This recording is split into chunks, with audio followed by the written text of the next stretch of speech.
seeking guidance on your spiritual journey? Need help with a vexing problem? Missing a loved one and looking for answers? Look no further than Psychic Insights, a small trusted psychic service offering mediums, psychics, and spiritual coaching. This service is managed by Hollis Taylor, a gifted psychic medium, astrologer, and a compassionate coach. We are dedicated to helping you navigate your spiritual awakening. At Psychic Insights, we provide medium readings and psychic insight to help you plan for tomorrow and make choices for today. Find the support you need, compassionate grief coaching, and astrological insights to help you spiritually grow and transform. Our professional services include well-managed schedules, recorded sessions, and reliable psychic mediums ready to facilitate your transformational experience. Discover more at psychicinsights.life.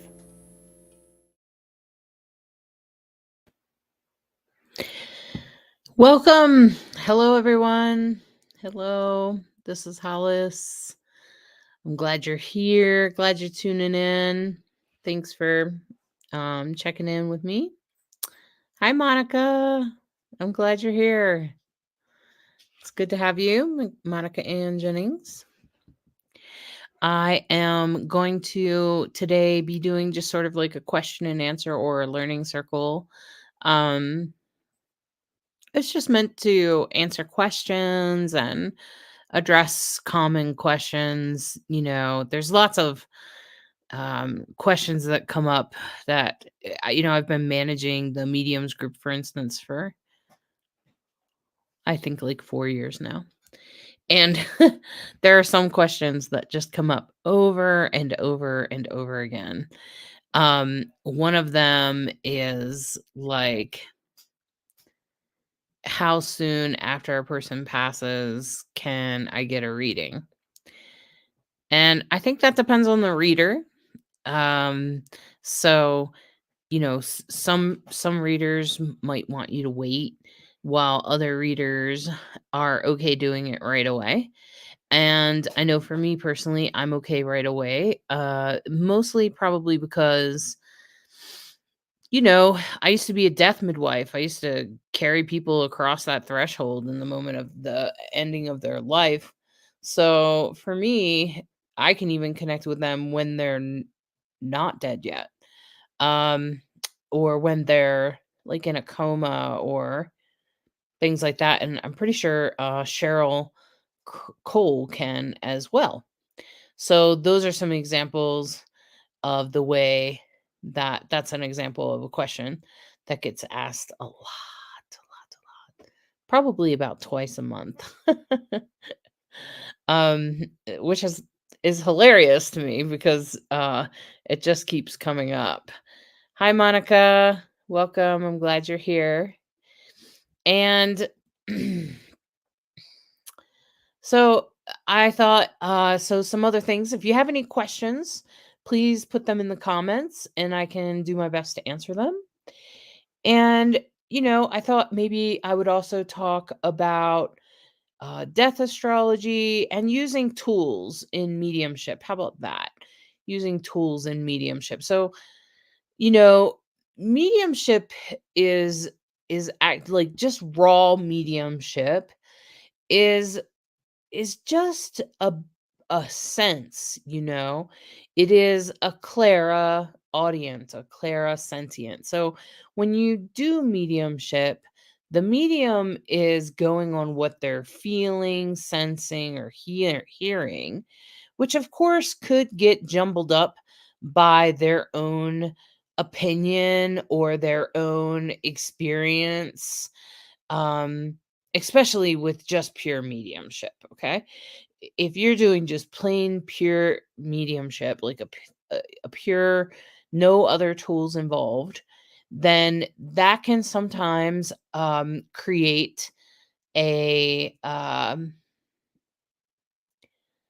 if the person isn't real clear headed in the moment, then they could jumble up those messages, and sometimes even if they're clear-headed. And there are scientists out there that study mediumship, and some of the best mediums in the world, like, Sylvia Brown and people like that, are about 70% accurate. About 70% accurate. And I think that one of the ways that, which is pretty good, in my opinion, I mean, still pretty good, right? Okay. And I think one of the ways that we increase um, the accuracy is by using tools. So you may see some mediums using a pendulum where they hold the pendulum, and it's like this, it's usually like a little triangular looking thing at the end of a chain, and they use it, and it goes this way or that way for yes or no and answer other questions. And it's actually a really great tool. I also recommend it for people that are just learning to connect with their loved ones. If you're questioning your own thoughts or your own beliefs, or like if you are having self-doubt, it can help you kind of move through self-doubt a little bit. It's called a pendulum. You can get them on Amazon, and most mystical type shops will sell them. So I'd say that, that's one way, that's one tool.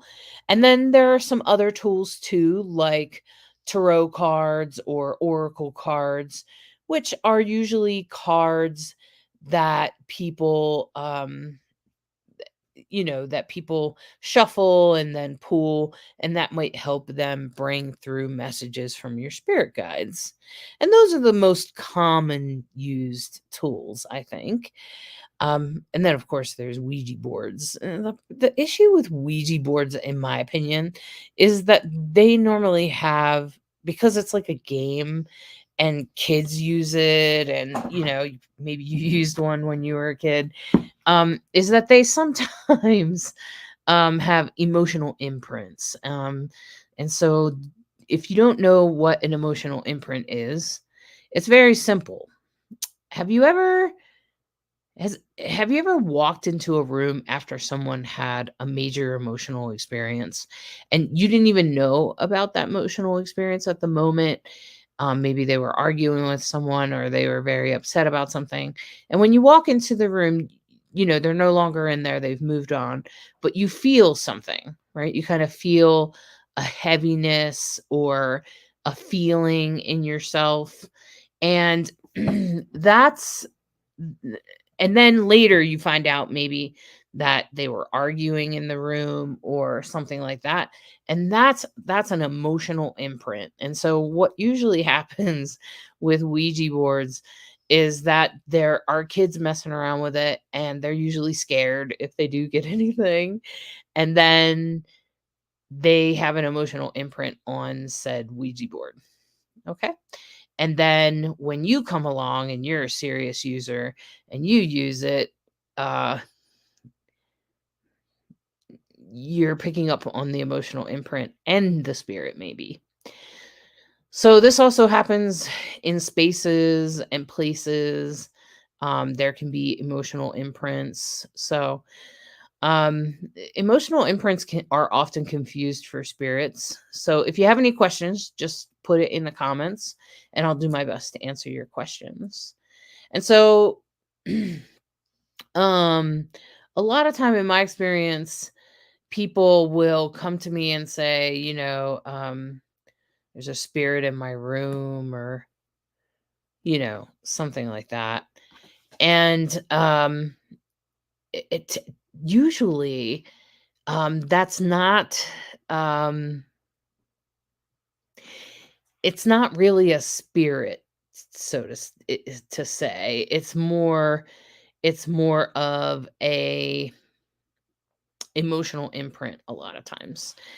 And they don't really know what an emotional imprint is, but it's actually really easy to sense. Like, essentially, spirits will move in the room. They won't stay in the same place. If you always feel it in the same place, it's probably an emotional imprint. Okay. There are a lot more emotional imprints than there are spirits. Okay. Hi, John Cal. Welcome. I'm glad you're here. Thanks for tuning in. So, as I said, this is a learning circle. So you should just, if you have any questions about spirits or metaphysical topics of any kind, you can ask them. I can answer most questions. I have over, I started in the metaphysics when I was about 13. I started to explore all sorts of things. And of course, I was a teenager, so I started on the dark side. So I know about dark magic too. I know about the dark energies as well. I've been involved with voodoo, Santeria, and all sorts of other earth religions as well. Mostly now, I would say I'm spiritual. I'm a yogi, and I'm pretty light worker. So no, I stepped over from the darkness after my Saturn returns, which was like 18 years ago. So I'm almost 50. I'm 49. I'll be 49 in a couple weeks. So I'm 49 and because people look at me and they're like, "You're 49?" Yeah. So I'm 49 and I've been doing it since I was 13. So I don't know, you do the math. Um, so 35 years. Yeah, something like that. So I've been doing it for a long time. And it's I probably started before I was 13, I suppose. I as a kid, 8, 9 years old, I'd go into houses and tell spirits that they had to leave and clap my hands and things and make noise. And I thought I knew what I was doing. I thought I knew what I was doing. I don't know if I actually did.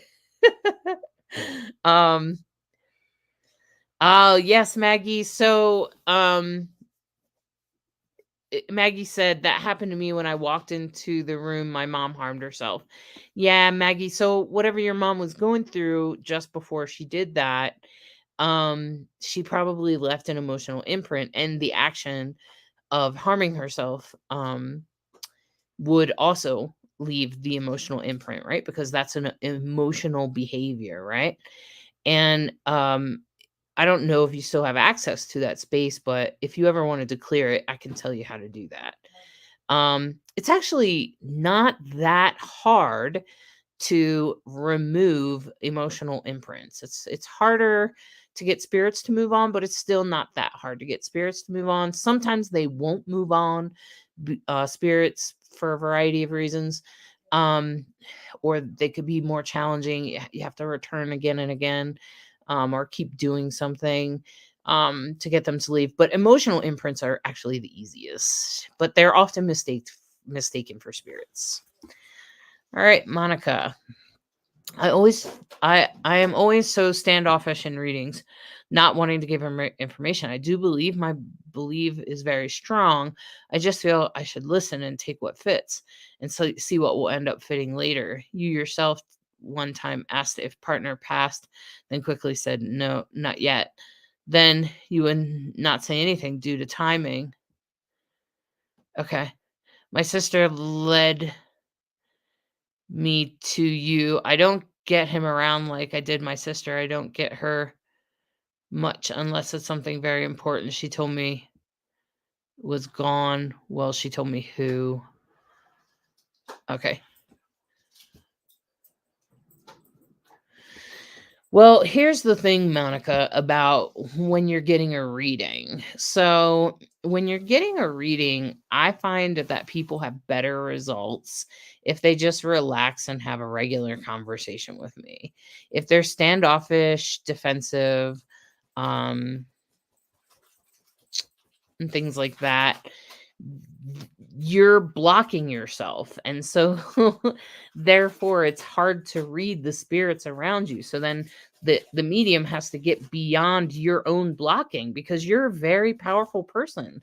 All of us are very powerful and capable and able to block people from getting access to our auric field, our spiritual field, and our emotional field. In fact, like, have you ever, let's just say, been in a relationship with someone and you really love them and you're really close and most of the time you feel really connected, and then something happens and you didn't realize it, but now all of a sudden they're blocking you.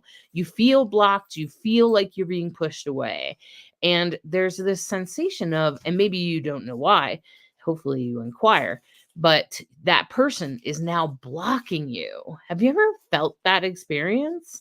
And they haven't said or done anything in particular, but there's this sort of spiritual block, right? And you feel like you're no longer, like they're not allowing you to connect with them. That's what happens when people come into a reading that are defensive or standoffish, Monica. So it's not, you probably would have better readings if you just relax and have a regular conversation with the medium. Because I feel like every out of all the readings I've been doing for years and years, the best results, the people that love it and come back again and again and rant and rave about how beautiful and amazing their reading are the people that are able to relax and just have a regular conversation with me.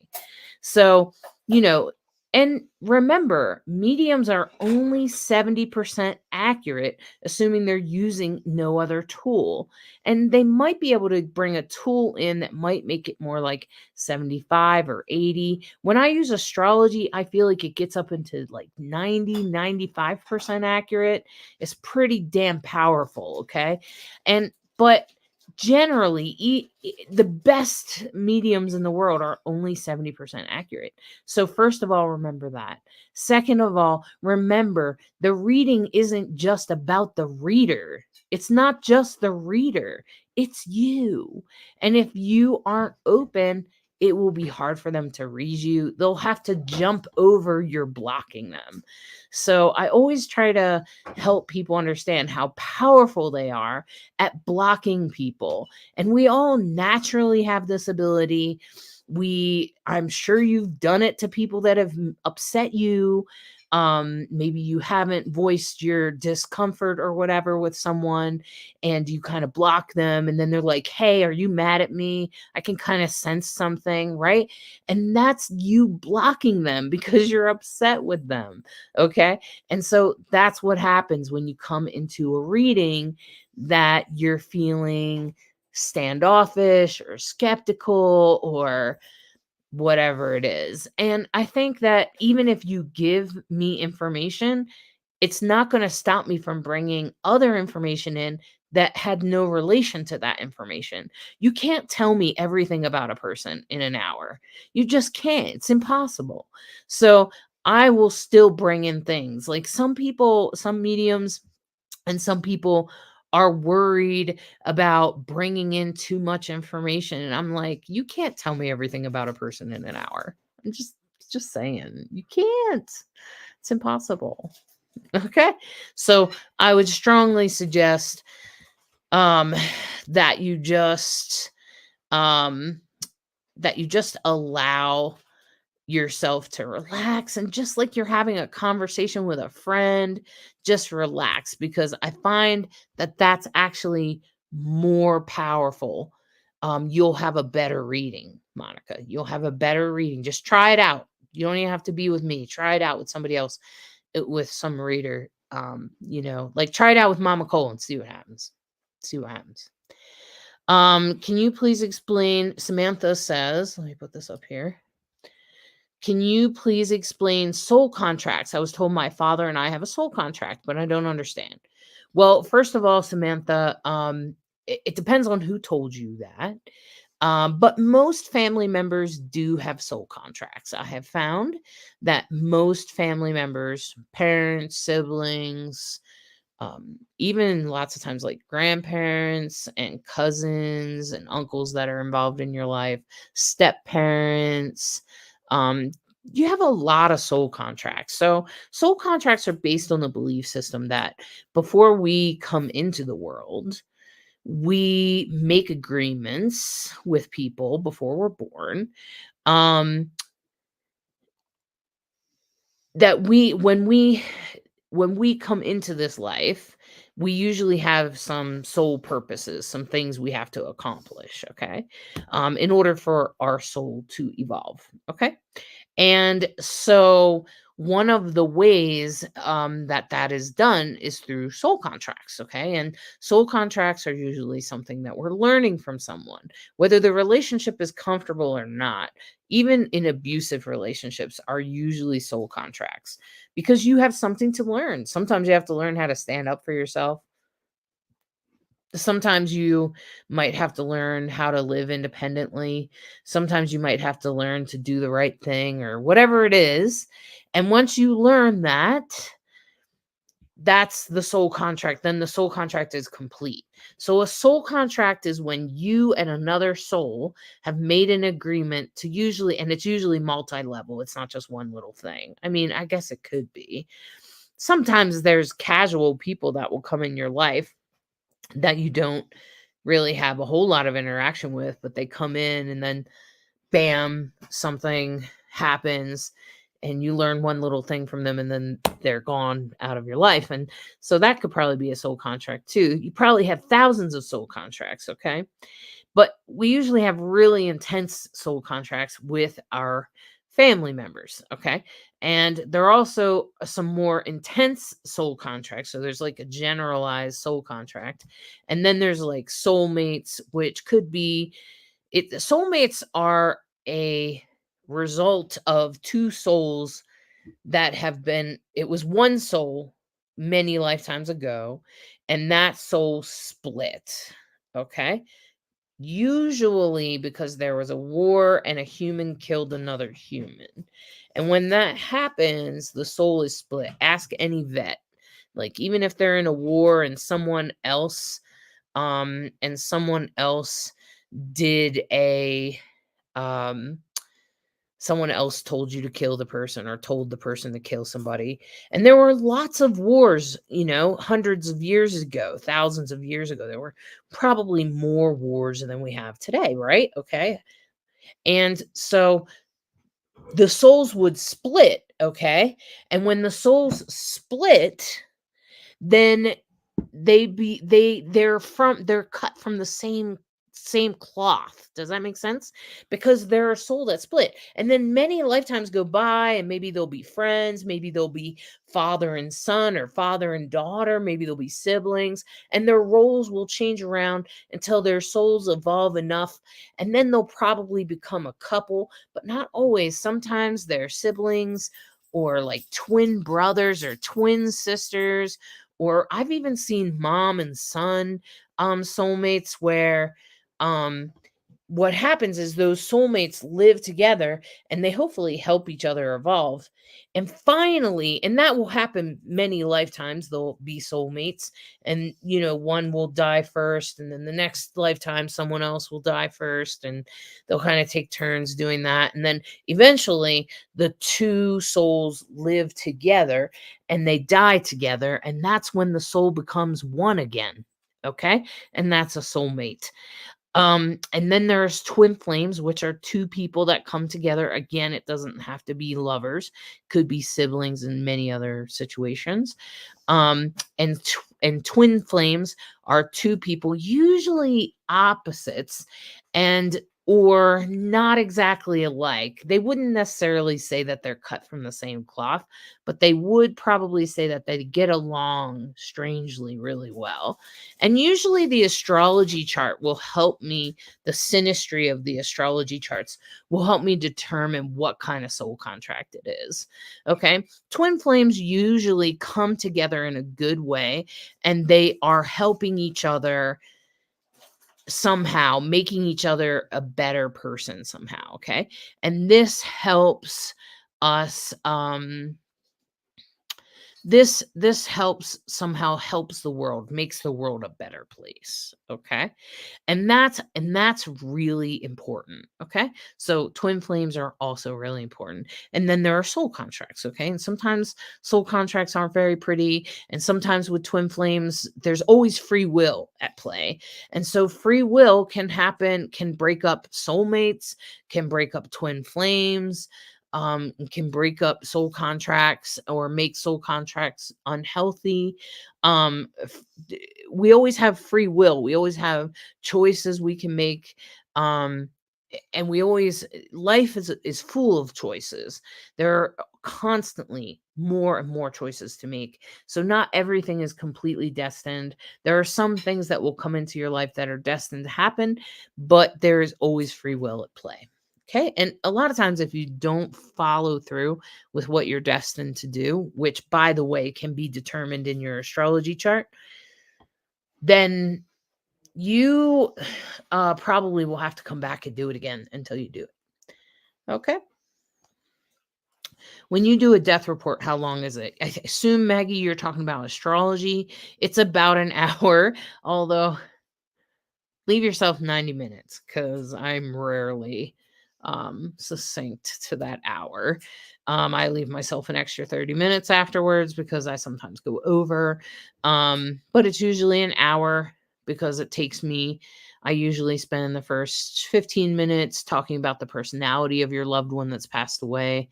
Then I spend the next 15-20 minutes talking about their death.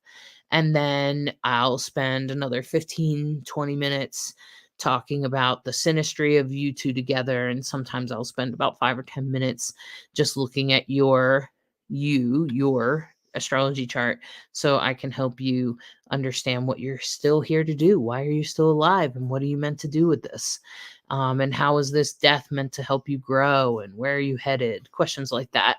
But the death report is usually about an hour long. Okay.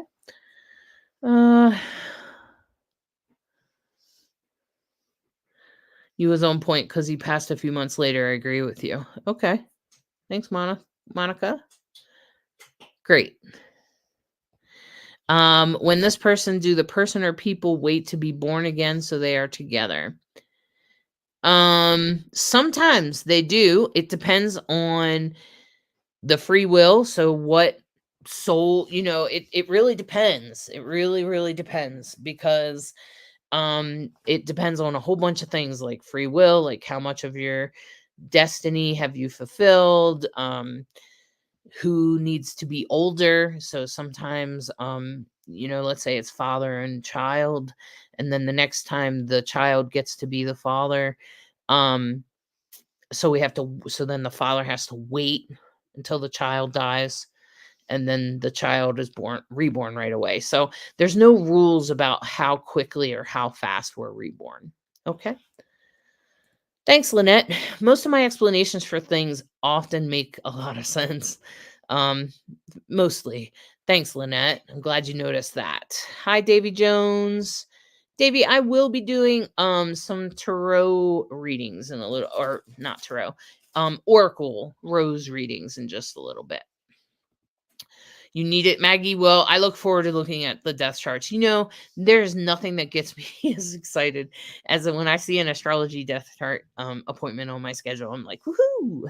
I actually love them. So I feel very passionate about them. Of course, I developed them on my own because I'm a medium and an astrologer, and I studied death and medical astrology.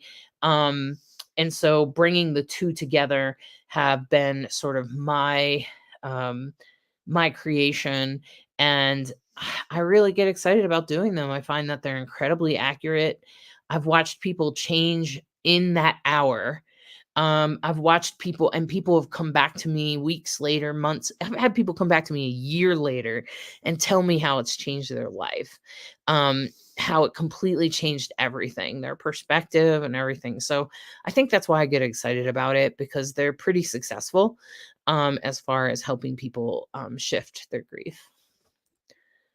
Let's see here. Monica says, my husband would not let me sleep a few weeks ago. He was saying stuff about his Harley and his grandsons. I had to promise him I would tell my daughter it needs to be looked at. Oh, it was going to be leaking oil. It's fixed now. Well, there you go, Monica. Sometimes you just have to listen to the spirit. I know my spirit guides will sometimes will hound me until I do something. So I totally get it. So it sounds like your ex-husband is now your spirit guide, eh? Um, can you explain yacht you had mentioned before in astrology? You mentioned that no way to change the yod, you mean, Maggie. The yod. It's also known as a finger of God, I think is what you're saying. If so, it's pulls from it sort of looks like a point like this, and the two places that it's pulling from defines what sort of things will inspire it or be involved in the destiny, which is where it's pointing. So it's hard. It's just an aspect that happens in a chart that is very much you must do this. It's known as a yod or a finger of God, and they're kind of rare. They're not in everyone's chart. Um, and if you have one, it's not always the easiest either. Um, it's not like, oh, a great destiny, you're destined to be a spiritual leader or something like that. No, sometimes it's harder things. So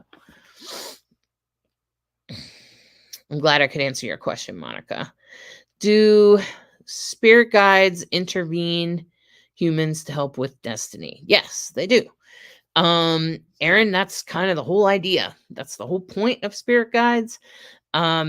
And yes, most of the people that you loved that have passed on become your spirit guides. Um, so they kind of watch over you and make sure that you're headed towards your destiny, try to keep you on track. But of course, it's really completely up to you. I think this is what happens when people hit their bottom with drugs and alcohol and they have like a spiritual awakening. A lot of times that is because spirit guides are involved. But not everybody listens to those spiritual awakenings, but you know, there's a lot of different instances in which they would come in. They could interfere during a car accident to avoid an accident, or or to help you get a job, or to help you pull to the right medium or to the right class for something, or to pick up the right book to read. It can be as simple as choosing the right foods so that you stay healthier and live longer. So it's really hard to say, Aaron, but I'd say spirit guides are involved with us most of the time. Most of the time, we take credit. As humans, we're very arrogant beings, and we think our minds are superior to other beings. And that's not exactly true. Our spirit guides talk to us all the time, and we usually mistake it for thoughts, for ideas that we came up with. But actually, that's your spirit guide talking to you and saying, hey, you should. Okay. And then you get this bright idea of what you're supposed to do. And then that bright idea leads you to a great place. So that's often your spirit guide. Okay. Do animals have souls? People argue with me that they don't, but I know in my belief they do. I can feel them. Samantha, I do animal readings, and I believe that a lot of us have um, sort of soulmates that are animals. They're animals, like animal guides. Um, they're related to us. Um, they're sort of like, and they come back again and again and again and change animal form. Like they might be a dog and then a cat or a different type of dog, and they keep coming back into our life again and again until because they have to be with us during certain times. Do animals have souls? Yes. The people that say they don't, um, you might just want to get some distance, because if they can't clearly see that dogs, cats, and animals in general have a soul, I start to worry about their mental health. Um, I, I frankly can't think of anyone in my circle that thinks animals don't have souls. Animals absolutely have souls. Um, that's why we're so connected with them. Uh, and ask any Buddhist monk. And frankly, Buddhism is the biggest religion in the world. And the sort of main belief system in Buddhism is animals have as much of a soul as a human soul. So the answer is yes. And people that don't, mm,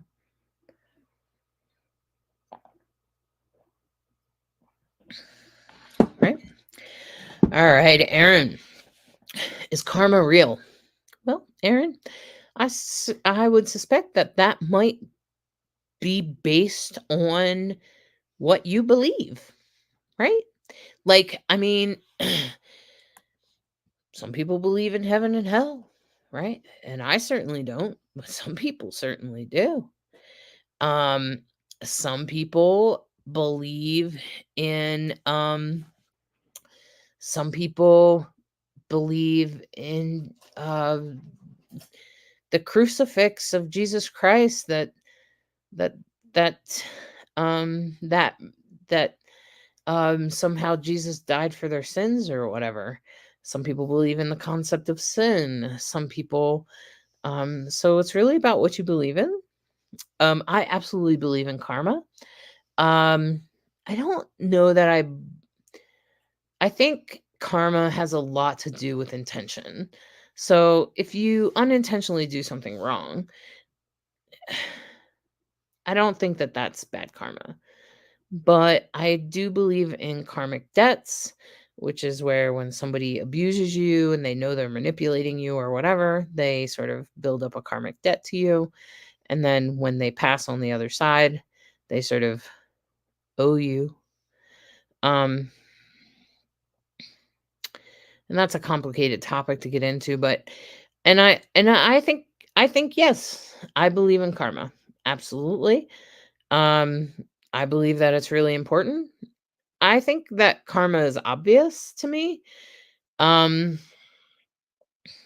it was funny. I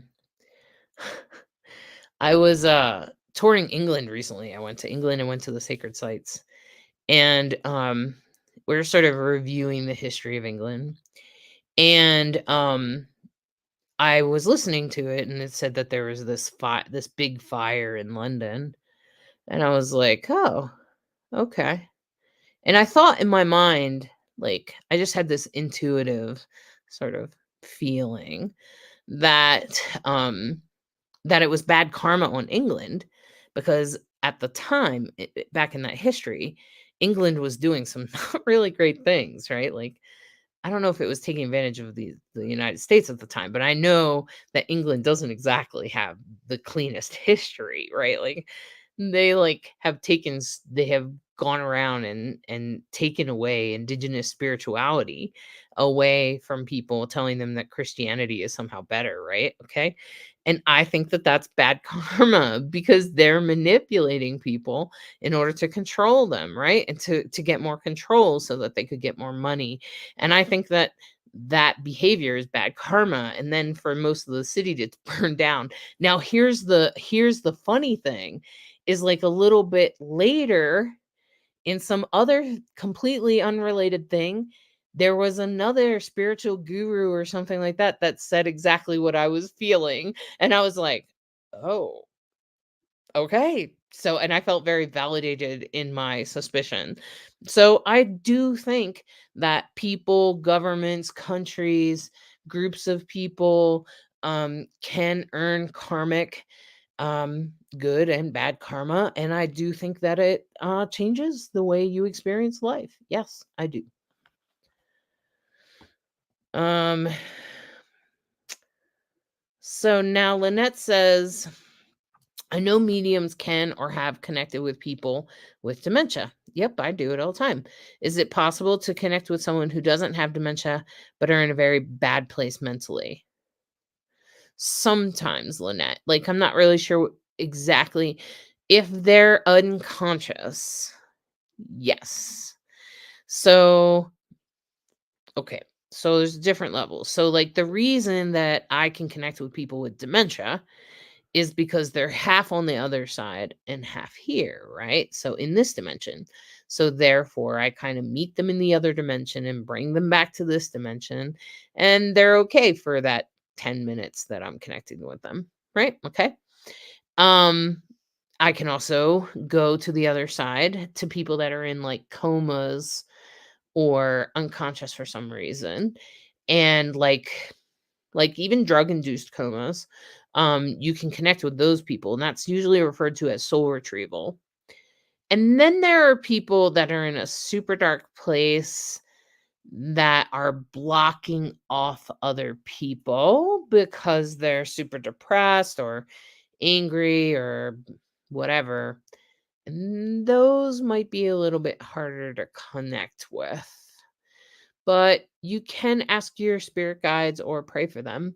And I do believe in prayer, and I think it works when you're sending positive Reiki energy to someone or blessing someone on a regular basis, sending distance Reiki, for instance, to someone that's really suffering with mental health. I think that it could help them.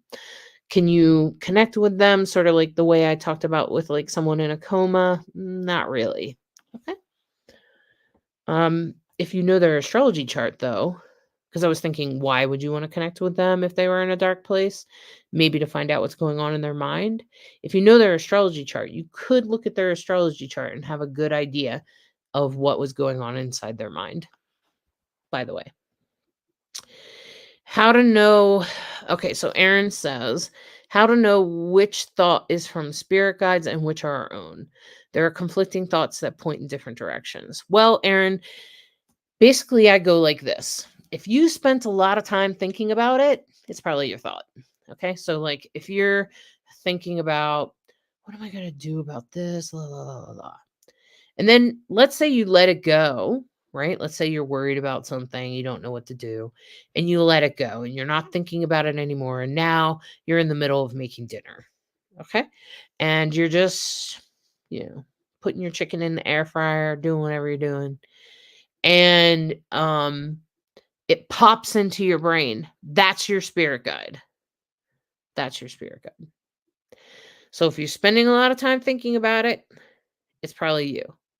If it just pops into your brain out of nowhere, that's your spirit guide. Okay? That's usually how I can tell. Samantha says, "Thank you. They tell me the Bible says no, and that's when I say the Bible was man written and interpreted." That's correct, Samantha. That is correct. And the thing about the Bible, in my experience in today's world, the people that follow the Bible, um, uh, I mean, and my prejudice is going to come through, are typically under the influence of a cult. Christianity is a cult. It fulfills every single definition of a religious cult. Look it up. Christianity is a cult. And I'm not the only person that thinks that. There are thousands of people that think that. So, just saying. So, people that are in a cult are often suffering from mental illness. Okay. I was in a cult, not Christian, but I was in a cult.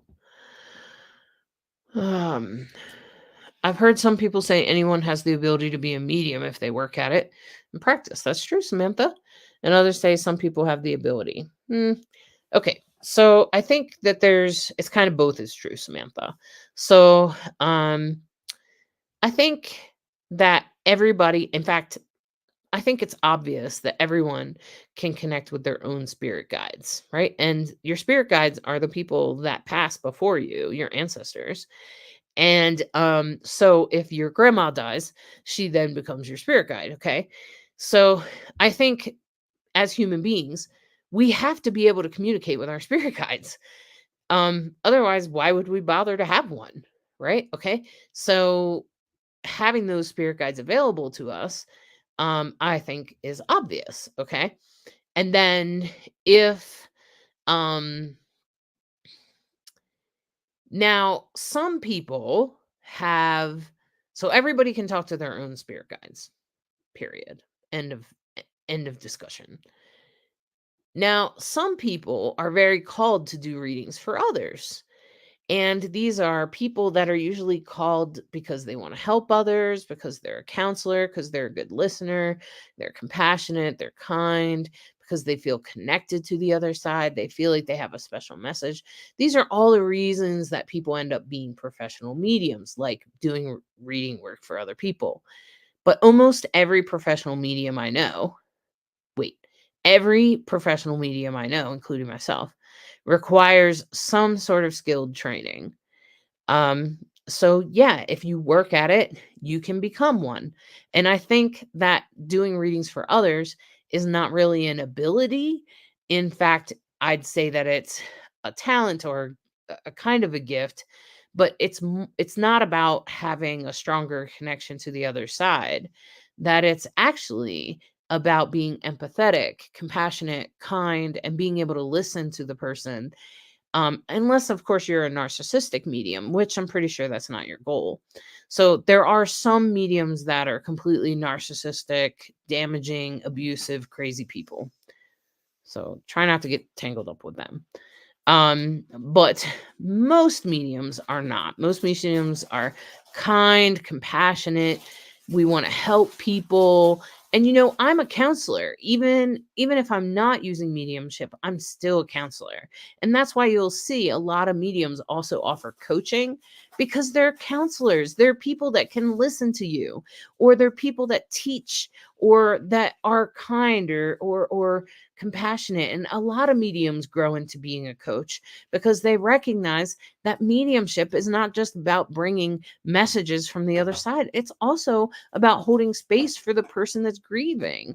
And I think that's what changes it. That's the difference. Some people are just interested in connecting for themselves, for personal reasons, and that's absolutely valid.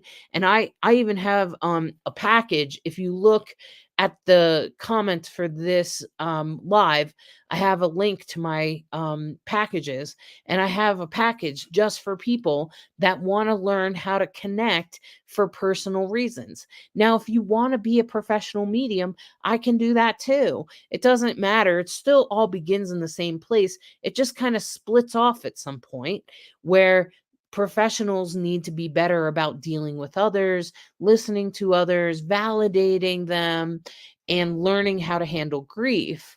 And that's really the gift. So the gift is not necessarily connecting to spirit and being more connected to the spirits on the other side. The gift is in being a counselor, I think, is in being, and some people are good at that. And some people are like, I don't want to listen to people's problems. Ew. Okay. And that's fine. You don't have to. And that's exactly, I think, what changes things. Okay. Yes, Lynn. In order to connect with them, they have to be in a non-conscious state. And then we should have permission from their family members. Or um or like in the instance of my son is raised by me, and so of course I'm his power of attorney anyway, um but even so, he would be like, "Yeah, connect with me if I'm in a coma." "Yeah, man." Like, he would just say that. Okay. Um, I spend lots of meditation time sending healing to my person. Okay, Lynette, I assume your person is still alive. Keep sending. Are you Reiki attuned? I do Reiki attunements if that's attractive to you. And if you're sending distance healing to someone, it can be helpful if you tap into those old ancient ways, because it's a little bit stronger, I think, because you're tapping into a traditional method. So then you have everybody that's doing Reiki, which is, of course, a more popular energetic healing style. And then when you're sending that energy, anyone else also sending Reiki, it sort of raises the energy, if that makes sense. It raises the healing style. That's all.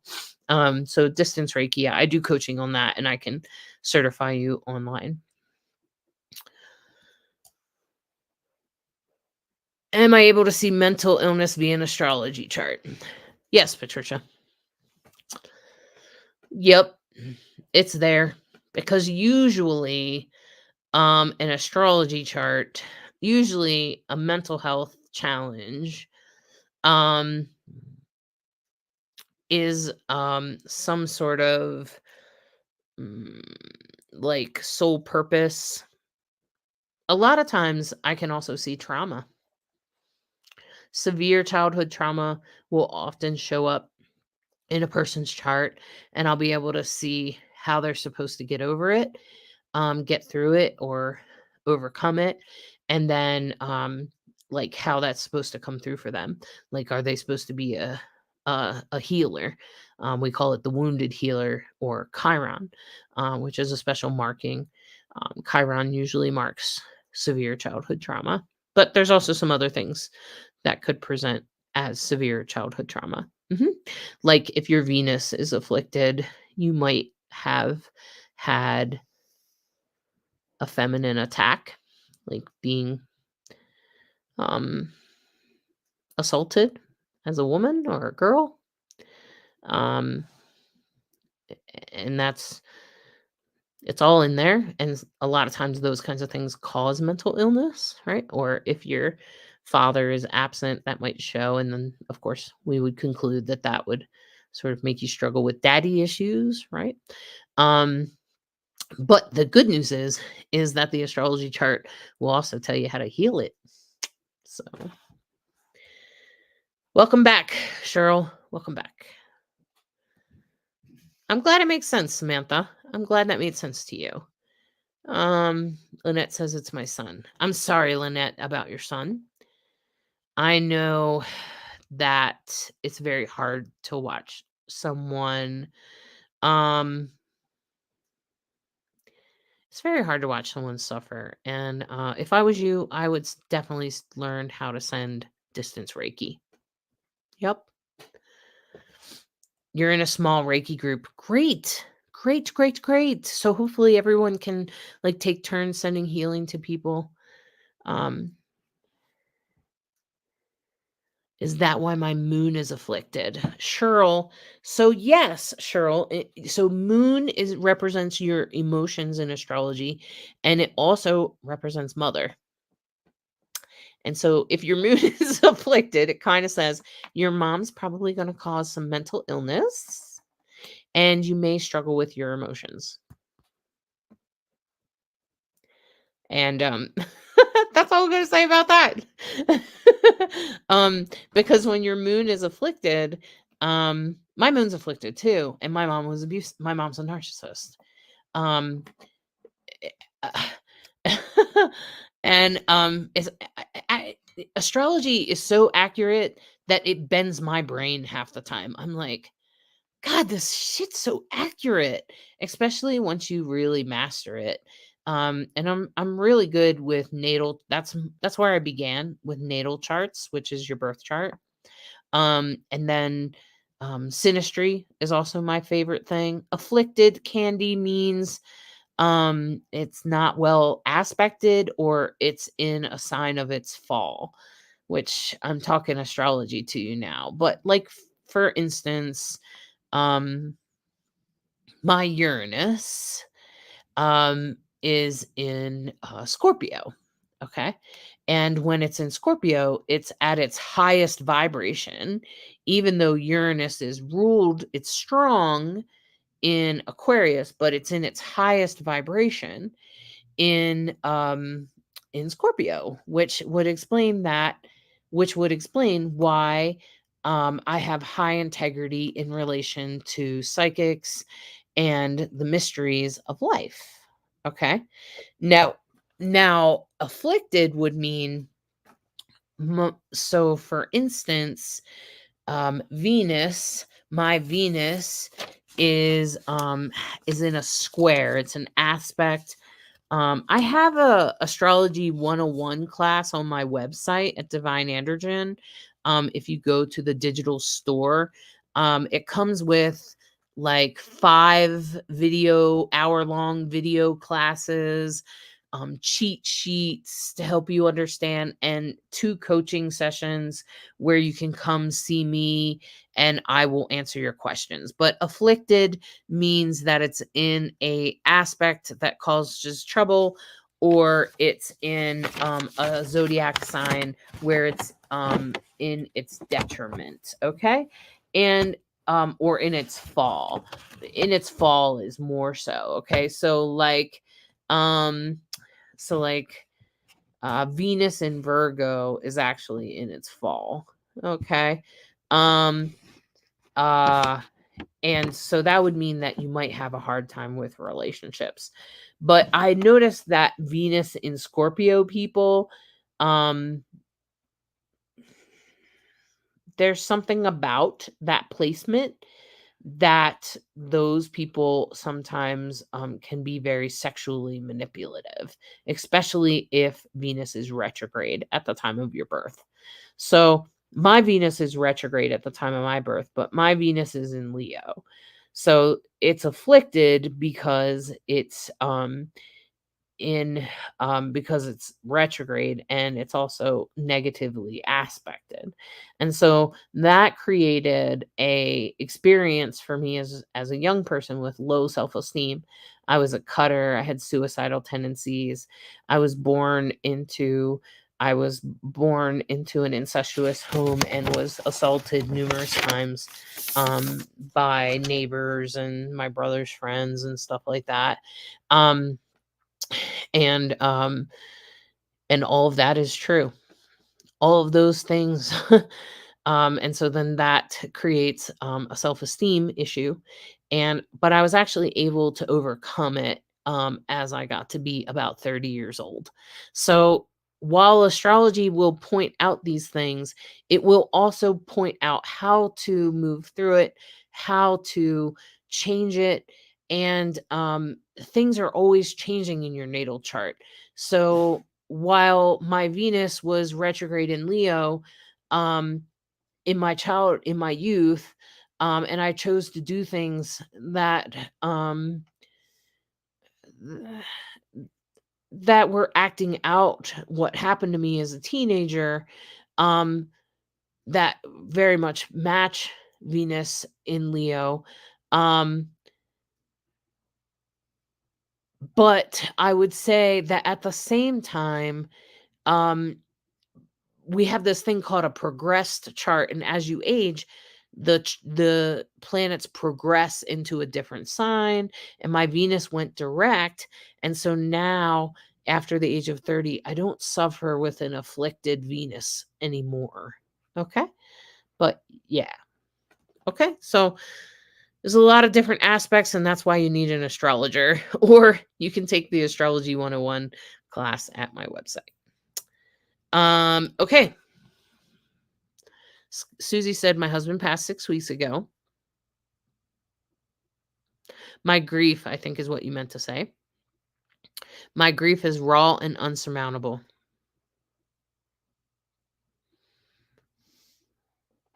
Can he feel that? Yeah, Susie, he can feel it. Does it make him sad? Does it inhibit him from connecting with me? I try and think good memories, but all I can recall is his. Okay. So, first of all, he only passed 6 weeks ago. It's pretty normal, Susie. It's pretty darn normal. Does it make him sad? I would say no. Because from the other side, they don't really feel things like sadness. They mostly just feel love. So I think that they just have love for you. And I think that's why usually spirits want to come back and be a human again, because mostly they just feel love all the time, and there's no up and down, there's no changes in the way they experience life or consciousness. Not that they experience life or consciousness either, and they don't have food, they don't have sex. There's a whole lot of things they don't have. It's funny to me when people think that it's better to be on the other side. I'm like, oh, don't please don't get confused, because spirits will usually say that, they miss being a human. Um, does it inhibit him from connecting with me? No, Susie, but it does inhibit you from receiving the messages. So your grief will block you from seeing the messages. It's normal. Grief in general, like I was saying earlier, if you experience childhood trauma, did you know it will stop you from receiving love? Did you know that? So like if your for instance, if your mom was abusive to you, and wasn't very good at giving love, when someone does come along and does try to give you love, you won't recognize it. Okay. And sort of the same thing sort of happens when you're experiencing grief. You've now lost someone, and so you can't receive the signs and messages from them, um, unless you move. Some people can move through it fairly quickly. And it's all a personal experience, Susie. And 6 weeks not really that long, so give yourself time. Try to stay open minded, I think, is the most important thing, and build an altar and try to talk to him every day. Try to have a daily ritual, like bring him a cup of coffee and have a conversation every morning over coffee before you head off to work or something. Um, so, um, you know, it's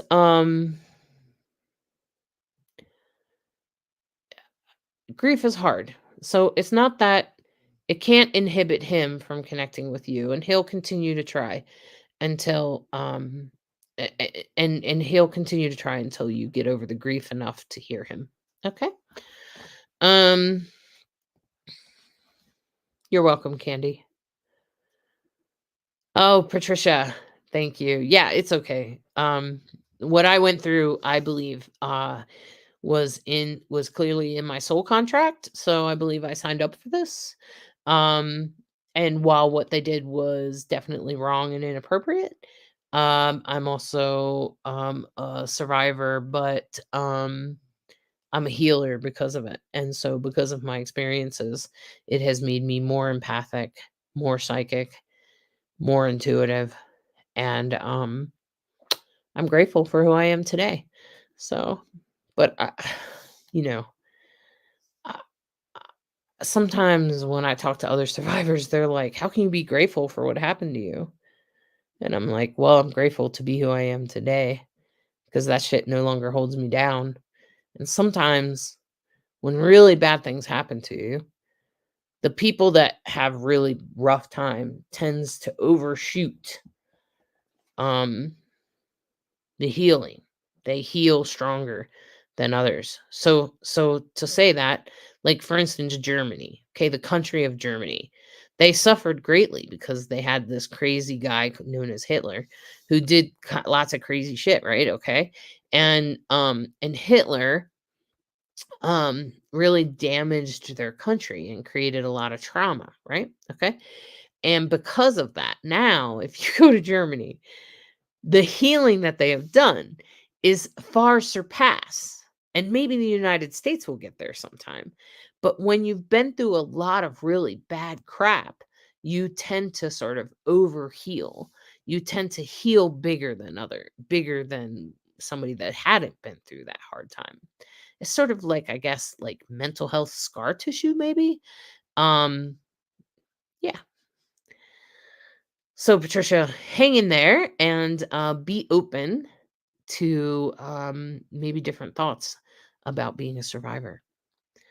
Um, Lynette said yes to that part. I lost the son. It was so hard to see his signs and messages when I was full of grief and anger. Give yourself grace. Loss sucks. That's right. That's right.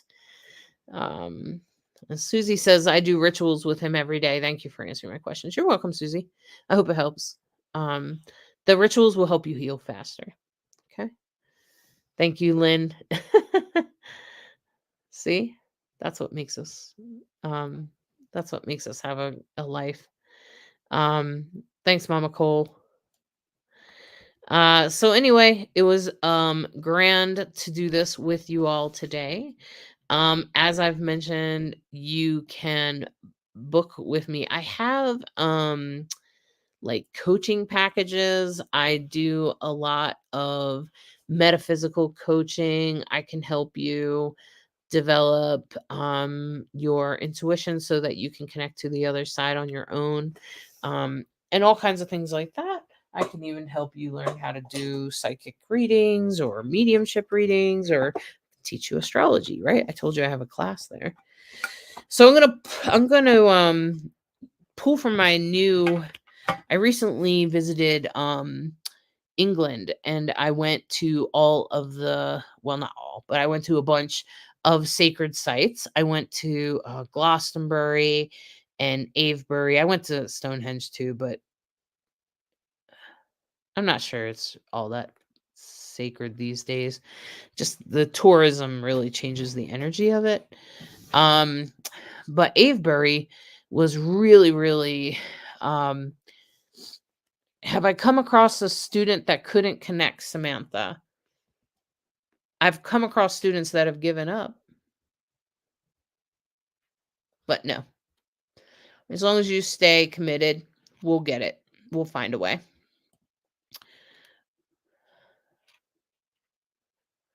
Well, Patricia, that's a new thing to heal from, right? Man, life is hard sometimes. You heal from one thing and just something else comes up. I totally get it. The waterfalls was beautiful. Oh, Maggie, you might be talking about the sacred well. So in Glastonbury, there's a sacred well where waters have been flowing and people have been praying for thousands of years there. And so while I was there in the sacred well, I really did a lot of prayers. If you know anything about me, you know that I was diagnosed with a genetic heart condition. And then I had heart surgery to correct it, or some of it. And then my son suddenly collapsed at work, and was also diagnosed with the same heart condition. My father died of this heart condition, and his mother died when he was 12 of this heart condition. It comes with a small risk of sudden cardiac death, which is pretty darn scary, even if it is small. So, especially if you experience what my son experienced, which is called syncope, which is where you just suddenly fall out. Now, I've never experienced syncope. I've been very um, symptomatic. I've had near syncope, which is where I feel like I'm going to fall out, but I didn't. But he has actually fallen just last month in July. And so when I went to the sacred well, I prayed and I drank the waters, and I put the waters on my scar on my heart here where I had heart surgery. And I brought some waters home, some sacred waters from Glastonbury. And one of the things that really calls to my heart is the rose. And I don't know how much of you know much about the rose. But I love roses. I love the way they smell. And when my heart is feeling just, if I'm feeling anxious about my heart, or my heart just, sometimes there's some weird anxieties that come up with this condition.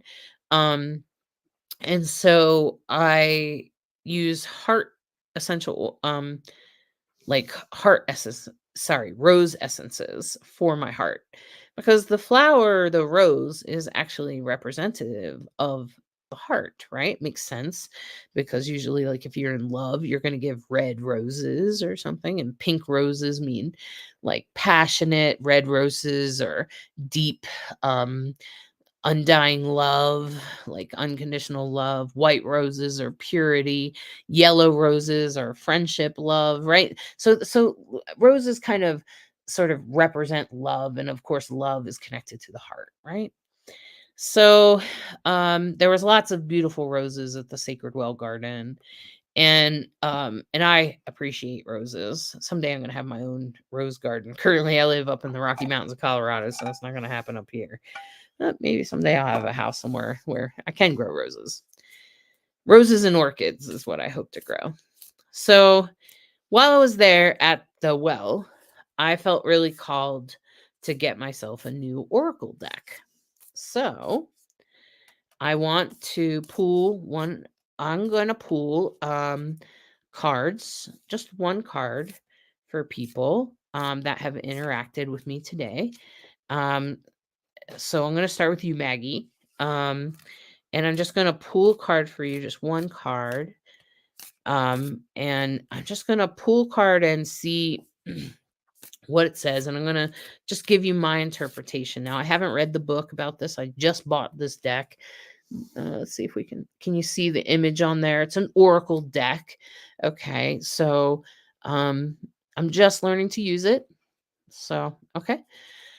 But this will be my fourth deck. I don't have any oracle decks. I mostly just have tarot. I have 3 tarot decks that I use for tarot readings, and then this will be my first oracle. I've bought other oracles, but I wasn't really feeling up to, I don't know, it just didn't call to me, so I gave it to my little sister actually.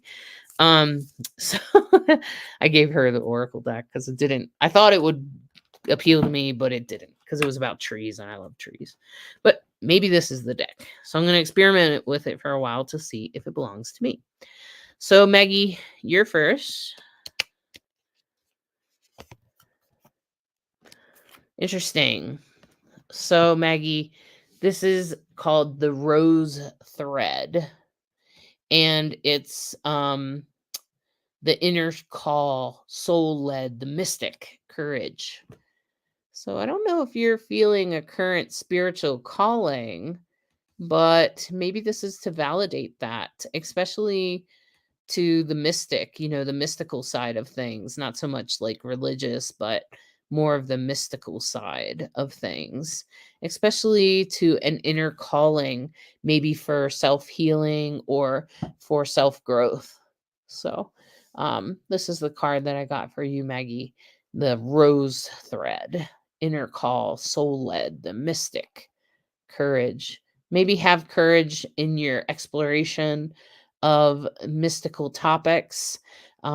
If you're learning or thinking about exploring more deeply, I'd say that's validation for you, huh? So there we go.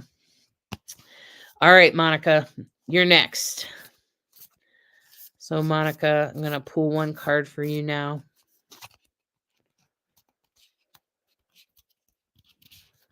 I'm just now connecting with these decks, so you are Maggie. So that's great news, huh? That's great news. Interesting, Monica. You got the Return, which this is a really beautiful card. It's about the new story or alignment and coming together.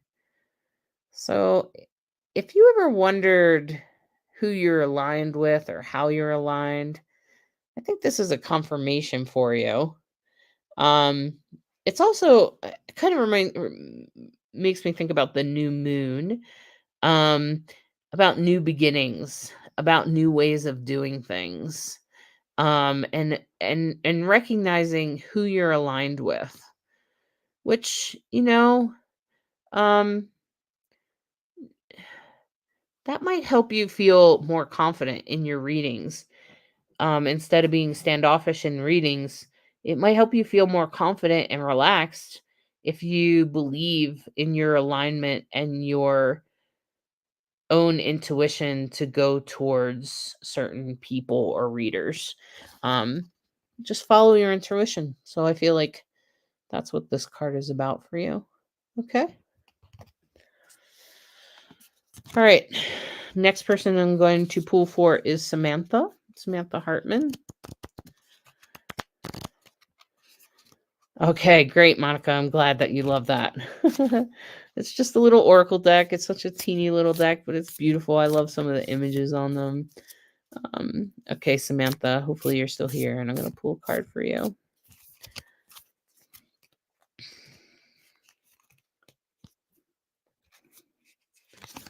All right.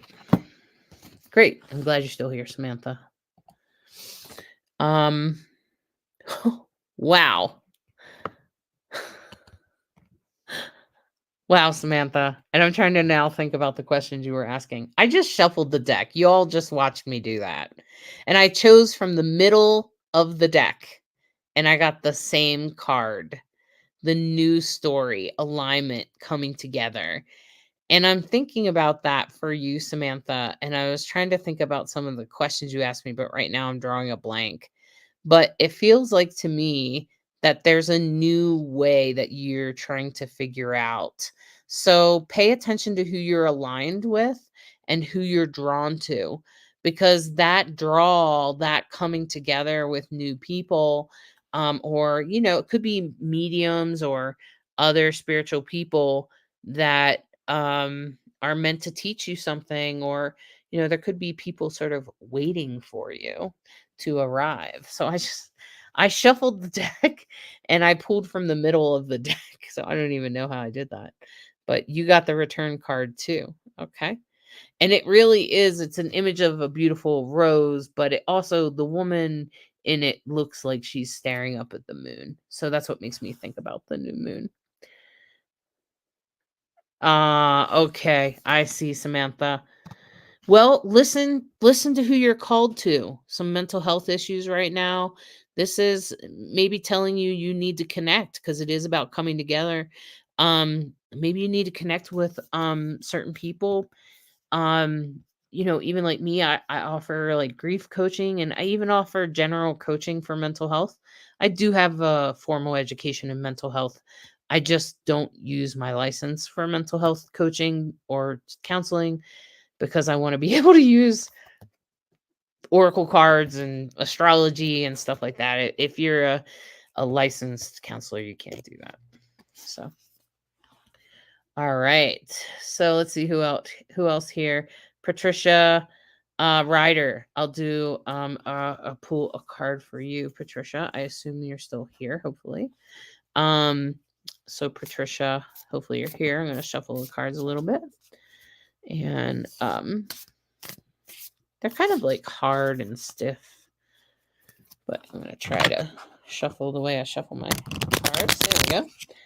They'll loosen up in time because they're brand new. I haven't even read the book, the guidebook.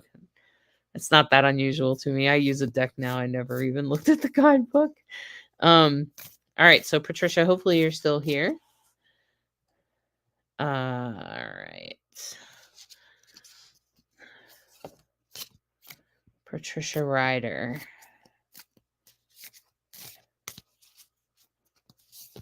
Are you still here?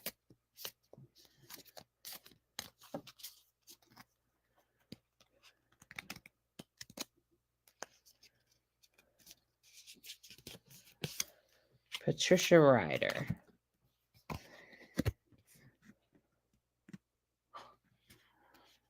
Wow. I hope Patricia's still here, because Patricia was saying that you healed really well from your trauma story as a younger person, but of course you've lost your kiddo, and now everything has changed. Check out this card I pulled for you. Look at this. It's like being reborn, huh? But in a bed of roses. Codes of the seeds. The blueprint is within. The next step. So, Patricia, what I can offer you is that I know for sure that this really speaks to that in spiritual awakenings there are really powerful um healing can be done, and that metaphysics, the art of metaphysics, and that's anything from tarot and oracle to mediumship and meditation and crystals and astrology. All of those things have the potential, reiki healing, energetic healing, they all have the potential to heal you. And this is a rebirth, and I find that really fascinating. So I'm just going to say that if you needed to know what to do next, you need to go to whatever metaphysics are calling your name. Whatever you need to learn about. Maybe you need to learn how to connect to your son, huh? Maybe you need to learn that. Maybe that's part of the next step. Because look at this, it's just powerful.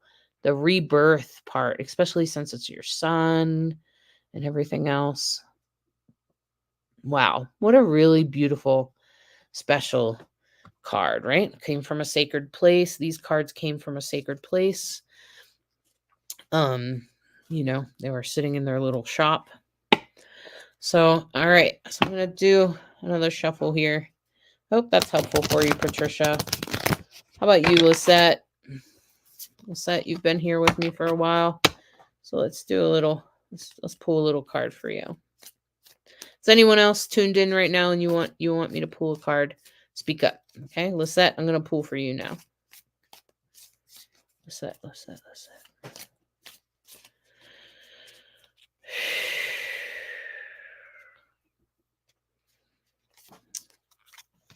Wow. Okay, Lisette. I don't know what's going on with your life, but I bet you can. This is a really powerful card. Look at this. Talk about a priestess. Trust the seasons. Trust where you are. Trust what's going on with you now.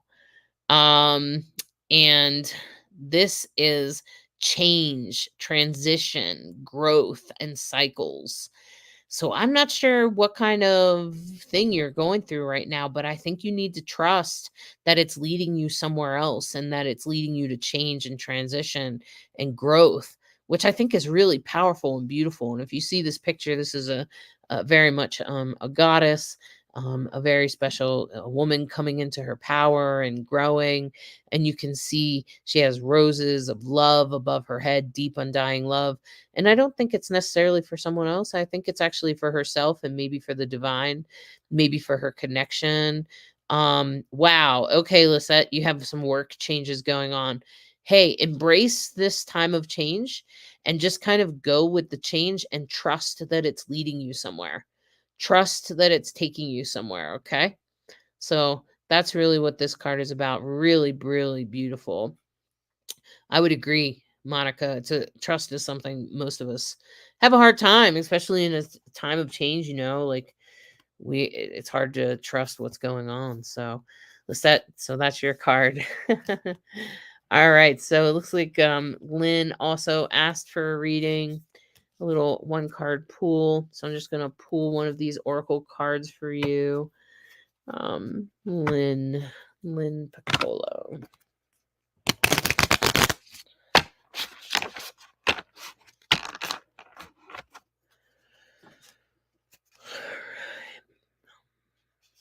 All right, Lynn. Beautiful. I wonder what's going on with you right now, Lynn. The sacred union. This is about the love within, beloved within. This is not just about the sacred union with others, because notice it says the beloved within. It's also about loving yourself, Lynn. So this reading is for you.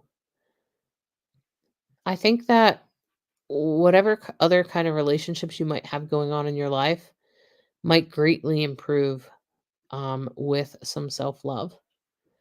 I'm fascinated by self-love. For years I questioned that. I thought it was bullshit, crock of shit. Yeah, I had all kinds of ideas about it. But anyway, I followed it and eventually I came to when I started, I figured, well, I didn't have anything to lose and I was pretty screwed in the time. So I started to apply some self-love. And boy, did it change my life. So I wonder what kind of relationships and stuff you might be having. And I just want to encourage you to apply some self love. Buy some rose petals and rub them on your skin. That's the card that you got this time, Lynn. It's truly beautiful. I hope you appreciate that. right. Let's see. All right. And I think I got everyone. Dawn, you want me to pull a card for you? Welcome, Dawn. I'll pull a card for you. You see, you just got here, but that's okay. You're working on it, Lynn. You're working on it right now. You're working on your self-love. Yeah. Well, maybe that's validation you're on the right path if you wondered if you were doing the right thing. I think the answer is yes. Yeah, Samantha, I'll pull one for you. I'm going to do Dawn first. All right, Dawn. All right, Dawn. Wow. Huh. Well, Dawn, I wonder who's passed in your life. This is about the mother rose. Returning to each other.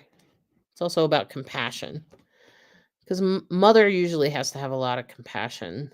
You can see lots of mother issues in the background here. And you can see that beautiful sort of white pinkish rose. And that feeling of compassion, right? So, Dawn,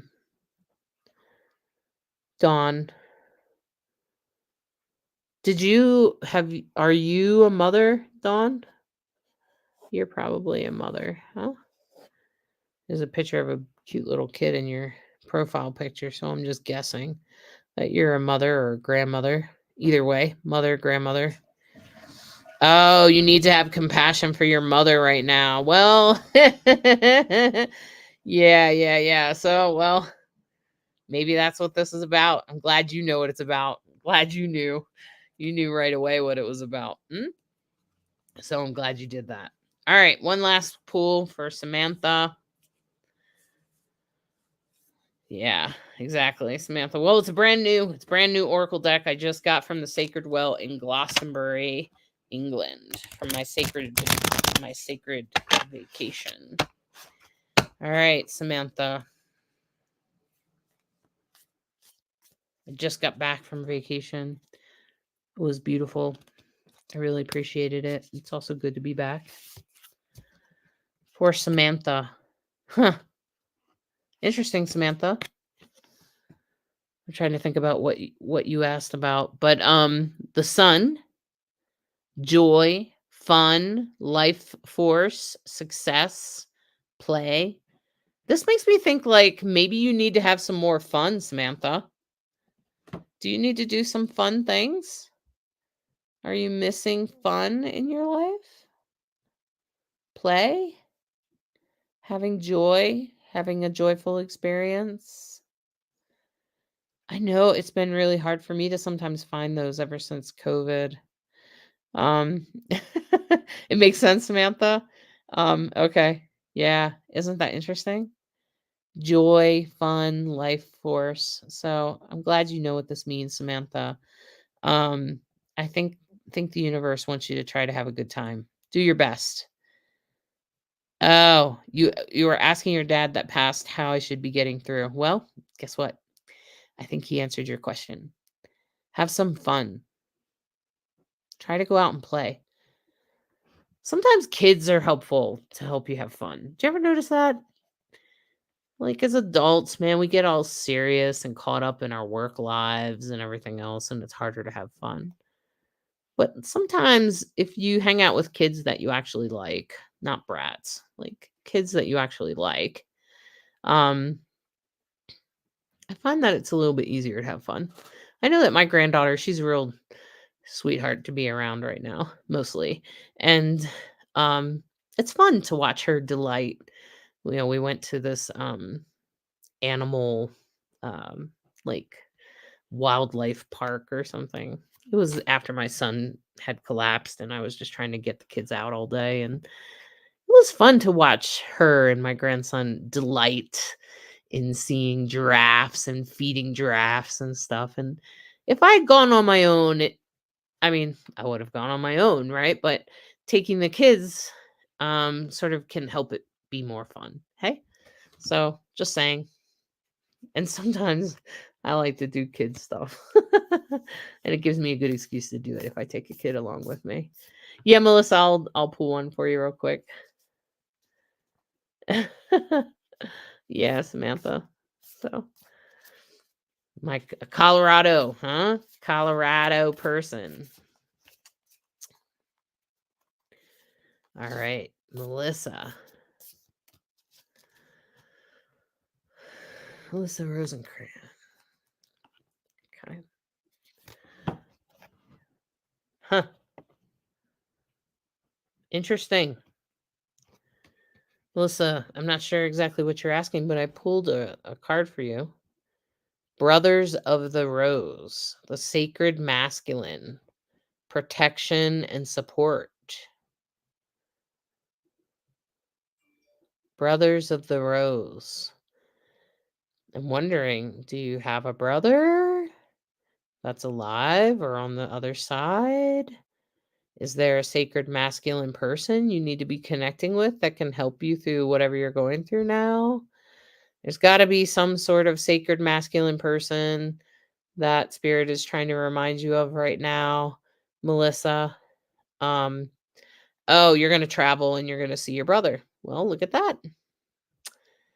Sounds like your brother may also provide some support for whatever you're going through right now, Melissa. Um, sometimes having a good brother can be, I know my brother supported me when I was a kid. He was good to me when I was young. And I've never forgotten that from the rest of my life. He was he reminded me and told me that someday all of this would change, and he was right. So I'm just gonna say that he's always supported you. Yeah. Well, Melissa, validation you're doing the right thing, huh? Yeah. Validation. Validation you're doing the right thing, and isn't that amazing? Frankly, Melissa, I think that's a gift. I think that's a gift, a validation that you're doing exactly the perfect thing. So thanks, my friends, for helping me break in my new deck. I've only pulled a couple of cards for myself and my spouse. I haven't really played with it that much for others. So it's really great to see how accurate it is. It's a very powerful little oracle deck there. I bought this at the Sacred Well in Glastonbury, England, in a very sacred place after doing some sacred healing and prayer at the well for my heart. And the connection between roses and hearts, I think, is obvious. Um, so that's why I bought this deck in hopes that it would help me harvest more compassion, particularly for myself and for my heart, to help soften my heart. And that's what I'm hoping for with working with this Rose Oracle. So thanks for helping me break it in, and I'll probably do it again the next time I'm live. Um, and Patricia, I look forward to doing an astrology reading with you. Great. If you're feeling stuck, man, astrology is exactly what you need. Anytime I feel stuck, I look at astrology. Absolutely. That's what you need. You can understand what's happening to you and understand how to break through. Like, I understand that Pluto's opposite my Saturn right now. So I know that I have to work on transitioning and changing and finding new ways to do things, particularly in relation to the Mercury retrograde that just ended yesterday. Um, because it was in relation to a lot of aspects in my chart about self-healing and self-love. So I have to really work on those things and healing through my Chiron. So astrology is really powerful if anyone's feeling stuck or even stuck in your grief, if you're feeling stuck in your grief, like where you just can't seem to heal that grief, an astrology death reading will be able to help you. And I'll talk more about that astrology death reading next week in my next event. I'll be doing another death astrology um, live coming up next week. Maybe I'll even put together like a celebrity chart, like of a person that's passed. So if you have any suggestions when you see that event announced, I'll ask for any suggestions for a celebrity that's passed on that I can bring their death chart in, and we can talk about it a little bit. Okay. And I'll take a look at, I mean, not all celebrities charts are available, but some of them are. So I'll take a look. Okay. I think one that I can think of that I watched in a class might have been like Tina Turner or somebody like that. I'll have to look a little bit closer. Anyway, my friends, I enjoyed this evening. I loved playing with my Oracle deck, and I'll bring it. I'll have it when I do that death chart reading next week. And I look forward to meeting any of you in a private. And like I said, I offer coaching. I do have coaching packages and reading packages because I have a lot of different types of readings you can get. And so if you follow this link that I just put in the chat, it will hopefully you can copy and paste that. Otherwise, you can just go to my website, divineandrogen.com. Whoops. And there's a link that it says save money by getting a package or something like that. And I would suggest doing that. And, even if you're like, well, I want an astrology death chart reading and a mediumship reading and a tarot reading. And that's why I have a package. Okay. So there's a link in the on a lot of the right near the button to book now, where if you click save money to get a package, it will help you. Okay. It will kind of it will save you money. All right. Save you some money. All right, my friends. I look forward to hearing from you and meeting you in private. And I look forward to seeing you on future lives on Psychic Insights.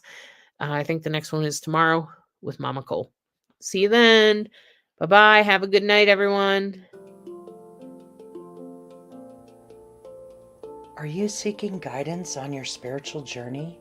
Need help with a vexing problem? Missing a loved one and looking for answers? Look no further than Psychic Insights, a small trusted psychic service offering mediums, psychics, and spiritual coaching. This service is managed by Hollis Taylor, a gifted psychic medium, astrologer, and a compassionate coach. We are dedicated to helping you navigate your spiritual awakening. At Psychic Insights, we provide medium readings and psychic insight to help you plan for tomorrow and make choices for today. Find the support you need, compassionate grief coaching, and astrological insights to help you spiritually grow and transform. Our professional services include well-managed schedules, recorded sessions, and reliable psychic mediums ready to facilitate your transformational experience. Discover more at psychicinsights.life.